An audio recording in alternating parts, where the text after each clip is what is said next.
We are looking at the possibilities of peace and immediate solutions to some of the pressing problems that the world is faced with. High energy prices, trade coming to a grinding halt, Strait of Hormuz being choked, nuclear fears hanging thick in the air. Can Xi and Trump do it? So far, frankly, there is a lot of bonhomie and there is friendly gestures and a lot of big talk, but we don't seem to be making a headway as far as the immediate issues are concerned. I'm going to now take you to Beirut, where my colleague Sahil is going to be talking about something that has crept into the discourse about warfare. It is not just about the rare earth materials, it is about small drones and AI-driven technology. Big guns matter, but low-end, high-tech instruments of war also matter, including propaganda. So over to you, Sahil. Tell us what you have. Thank you so much, Talat. You're right. Propaganda, information warfare. The other day we were discussing what it means to have information warfare in the midst of a conflict. And Talat, while you took that short break, I was looking at my Instagram and looking at some of these videos for the ongoing conflict. And I didn't know whether they are real or fake. That's where we are here in 2026. And why just me? If you were watching the US-Iran war unfold on your phone, on your laptop, on your iPad, you were not just watching the conflict. You were watching a parallel war being fought for your perception of it. AI-gen videos flooded social media within hours of every strike. Some were indistinguishable from real footage. Explosions that never happened, casualties that never existed, victories claimed by both sides simultaneously. For the first time in a major conflict, the line between what happened and what was made to look like it happened virtually disappeared. Take a look at this presentation by my colleague, Muna Khan. As missiles flew over the Middle East, something else was spreading just as fast. Fake videos, fake satellite images, and a very real profit motive behind them. This video shows missiles striking Tel Aviv and was shared hundreds of thousands of times on social media. It was entirely AI generated, and the people posting it weren't state actors or propagandists, they were content creators chasing a payout. Platforms like X pay eligible users based on views and engagement. Post a video that goes viral and earn money. It's that simple. And AI has made going viral with conflict footage almost effortless. What used to take a production team now takes minutes on a laptop. A fake video of Dubai's Burj Khalifa in flames racked up tens of millions of views. Another fabricated satellite image of damage to a U.S. naval base was shared by a state-linked Iranian newspaper. The line between opportunism and information warfare is getting very thin. What makes this even harder to untangle is that people are turning to AI to fact-check AI.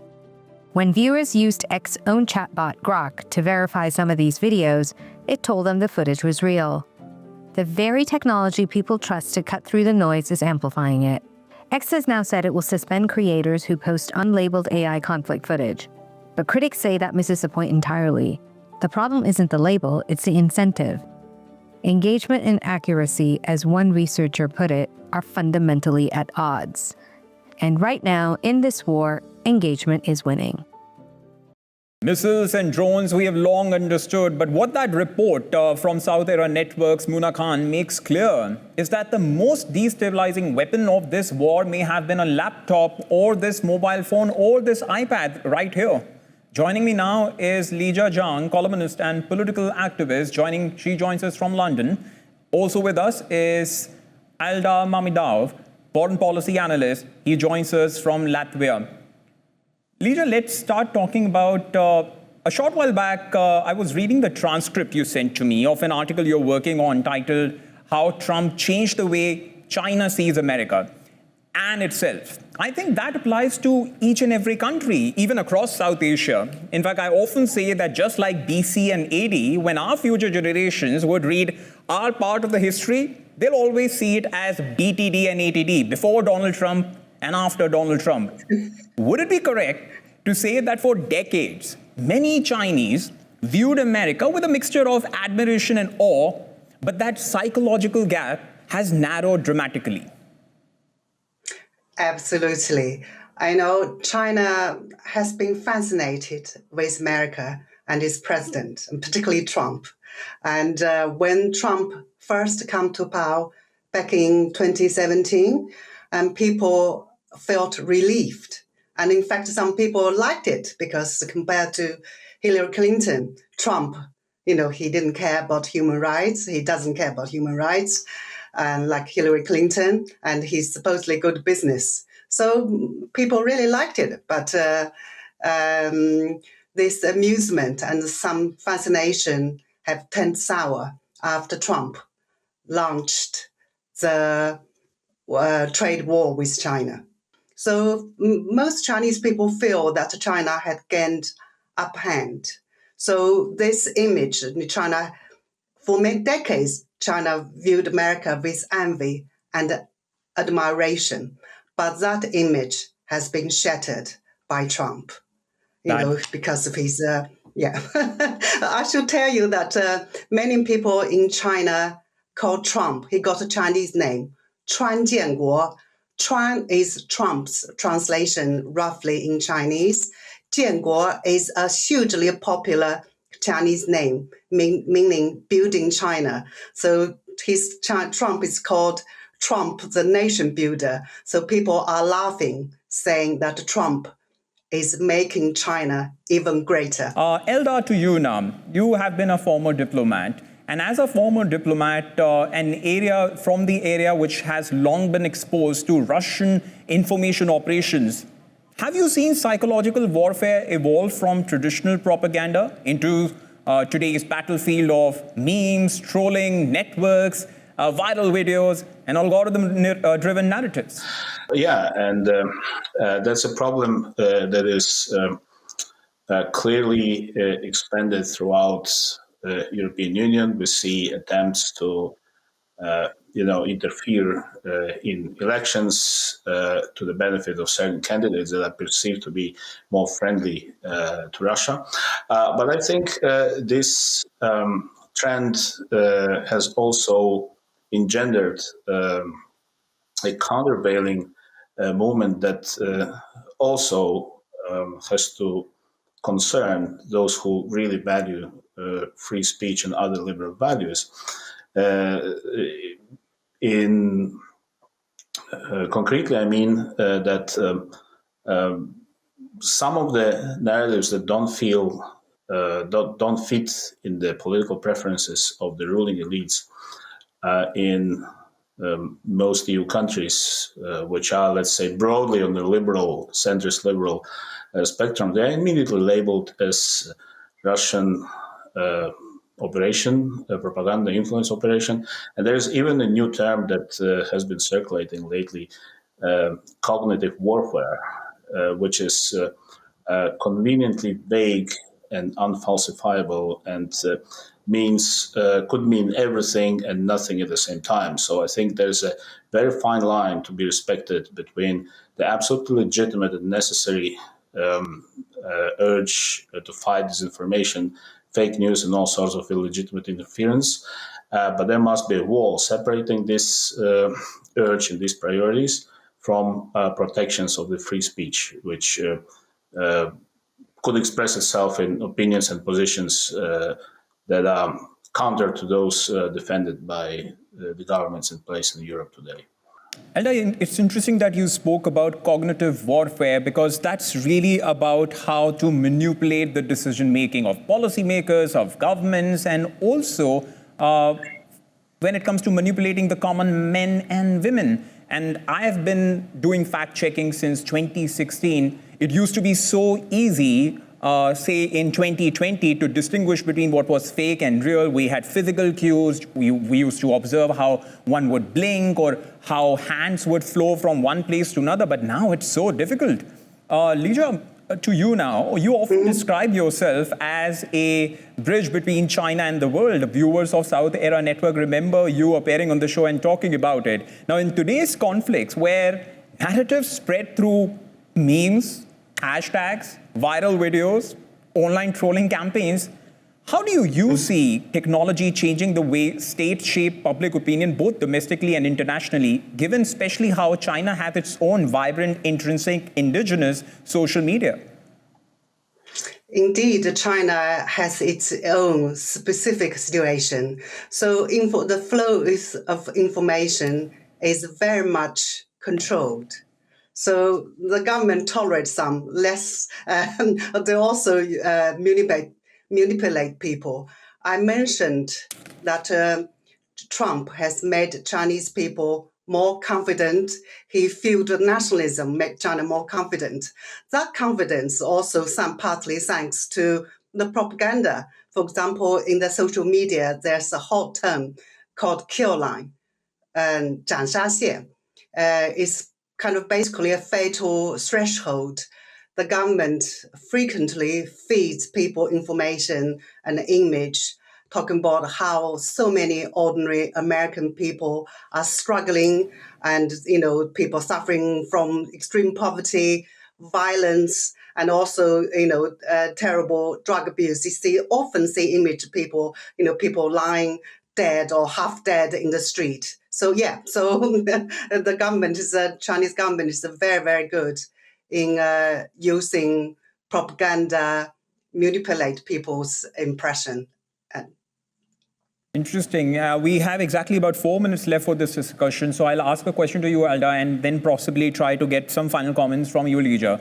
Elda, I really want to address this misconception that new technology in modern conflict is all about songs, messages, memes, trolling, hashtags, and viral content. Sure, they are part tools of psychological warfare, but technology also means drones, swarm attacks, cyber operations, speedboats, low-cost weapons compared to traditional nuclear and high-end military systems. Has this changed the rules altogether? Because earlier countries used to negotiate and then they used to fail and then used to fight. But now they first attack, then comes the counter-attack very quickly, like we have seen in the ongoing conflict, and then the parties come to the table for talks. Well, I think what we are seeing, I think you mean the war in Iran. What we're seeing is that both sides are trying to establish their leverage. What we're seeing is bargaining for leverage. And obviously, the United States is a superpower. It has overwhelming air superiority and generally uncontested military superiority over Iran. But at the same time, Iran has a formidable arsenal of drones, of missiles, of speedboats, and it is deploying it effectively because Iranians have been preparing for this moment for decades. And clearly, now that they perceive that the war is existential for them, they are just using all the tools, the asymmetric tools that they have at their disposals. And it's not just drones and missiles and speedboats, it's also, let's not forget, their allies and proxies in the region. So, yes, and I think that what really is decisive here is the asymmetry of stakes. Frankly, for the United States, the war in Iran, like any war in the Middle East, has no existential stakes. For Iran, there are existential stakes. The regime, the government feels that they have nothing to lose. So therefore, they're using all the means at their disposal. They have shown over the years, over the decades, that they're very resourceful.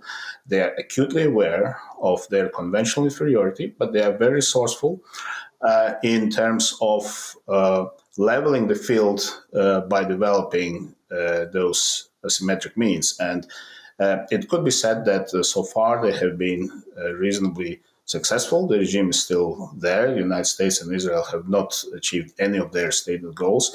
And that also explains why Iran's position at the negotiation table is so self-confident. They're not going to make concessions on their red lines unless they receive reciprocal concessions from the United States, such as guarantees that no war is coming again and sanctions relief, basically. Thank you so much, Elda, and also Lija, for helping us make better sense of this story. We'll leave it there for now.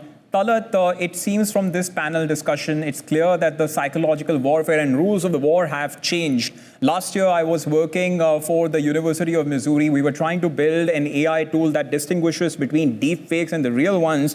And it becomes so difficult because the data available just doesn't take into account our skin colors or the skin colors of those who are in Pakistan or in South Asia, or our accent. They just take into account US accented or UK accented English. And that's why I think networks like South Era Network, which focuses on the global South, and SAMAA TV, which focuses on Pakistan and the region, are so important to verify facts and inform our viewers in a very, very diligent manner. With this simulcast, we are trying to merge that synergy and move towards that common goal. Back to you, Talat.